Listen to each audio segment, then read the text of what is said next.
I've had the opportunity to kill people and haven't done it. Legally justified. I mean, as Americans, we take, life is the first thing we say, guaranteed. All.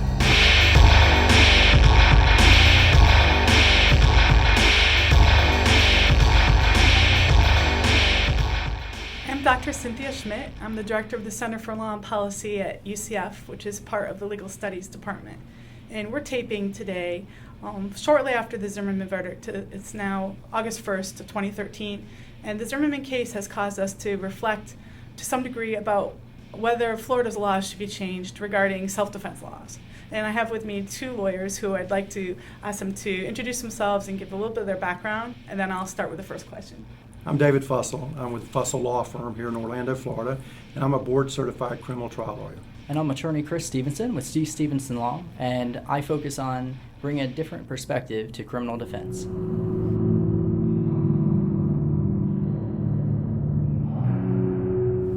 Man has shown his disposition to harm his fellow man since the beginning of the recording of history.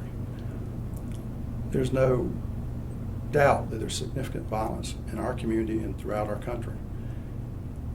And that's a big problem that we couldn't discuss that if we took the week to discuss it. I'm here to tell you why I think it's good for people to possess firearms, and it's a good stance for us to have a statute in this state that allows you to defend yourself and your family.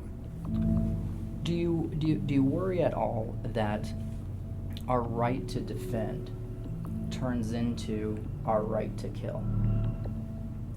Well, if you're going to use deadly force, it does become a right to kill, but you can only use it in self-defense.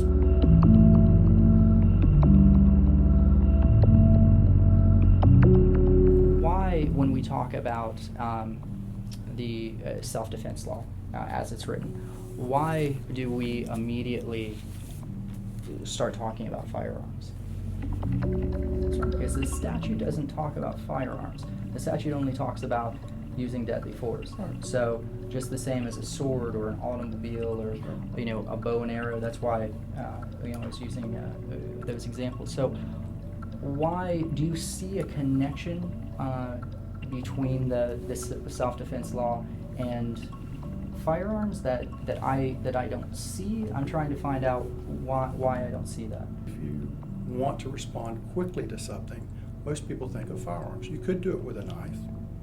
You talk in your article about our Second Amendment right to bear arms, and to me, I see that as completely removed. I don't. To me, I'm honestly, I don't understand the connection between the Second Amendment and justifiable use of deadly force. The question that I see is that in our society, there are a lot of bad people with firearms, and if you're going to protect yourself, your family, your friends from that, you need to have a similar amount of force.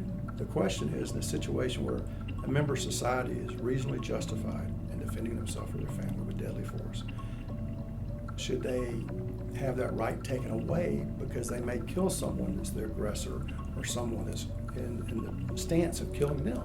And I just disagree with that. I think that once someone shows their intent to harm you or your family, to an extent that we're talking about in most of those forcible felonies, you have a right to defend yourself.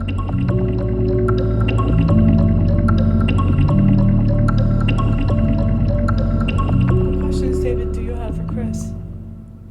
Well, I like Chris's piece a lot. I just I saw it as saying that, and I may have misinterpreted it, but I saw it as saying that we need to be a more peaceful and kind of a more pacifist society, and we need to take firearms away from people and not allow them to use firearms to defend themselves. And I'd love it to be that way, but I don't think we live in a society right now where that can happen. And I may have misinterpreted what you said. No, I'm fascinated by that because I didn't write that, but I'm fascinated about how that interpretation came into it, about how my article is going to take firearms away from people. How? Well, it will limit their use of them, is where I think you were going with your article, right?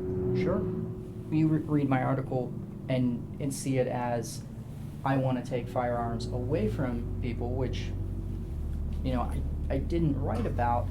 So either I'm missing something, or there's some sort of projection, or there's something's going on with when we talk about firearms. You wrote about that they, meaning people that have used firearms, have learned this from personal experience, hearing of others who have been victimized and having an awareness of their community and neighborhood.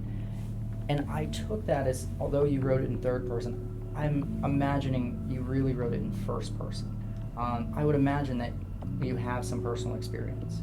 I do, but I and both y'all know that I teach the legal aspects of the use of firearm and even firearm training. And I have been exposed to a lot of people that have been victimized. But elaborate on your disconnect a little bit. I don't think I'm fully following what you're saying. We really value human life. And that's an American thing. As Americans, we take, life is the first thing we say. We guarantee all to the right to life, liberty, and property. So, as an American. But you don't seem to be valuing the life of someone that is reasonable for that person to believe their life's about to be taken away from them. The Stand Your Ground law passed in 2005. From 2005 to 2010, the FDLE said that there's triple the amount of justifiable homicides. So certainly it has increased the number of people that we're killing. Granted, we're not talking about hundreds of thousands of people, but we are talking about tripling the justifiable homicide. It's a relatively small number to start. It's still a relatively small number. But my question is, I understand the argument that you want to feel safe. I understand that. I understand a citizen wanting to be safe. What I don't understand is, to me, the law as written makes me feel much less safe than going back to pre-2005. What we need to make sure is that we enforce the laws that are currently on the book. And some of the things that are occurring in society where the increase in sentencings on some of these violent crimes are taking people off the street that you won't have the confrontation with. Just because we're on video, I feel like I have to jump in there and say that I couldn't disagree more with the increase in sentencing having a positive effect on society and making us feel safe. I certainly strongly disagree with that. You see it as, protecting your right. You're a responsible gun owner. I have these rights. I see it as, oh my God, these unreasonable people with guns are going to be shooting at me. So, do you see a way for us to connect there? Do you see that disconnect? Do you think that's accurate? Do you own a firearm? I do not. That's part of the difference, I think, is that you have a notion that you come to the table with that firearms are a dangerous thing. We disagree, and I think it comes more from the place you come from with firearms and where I've come from with firearms.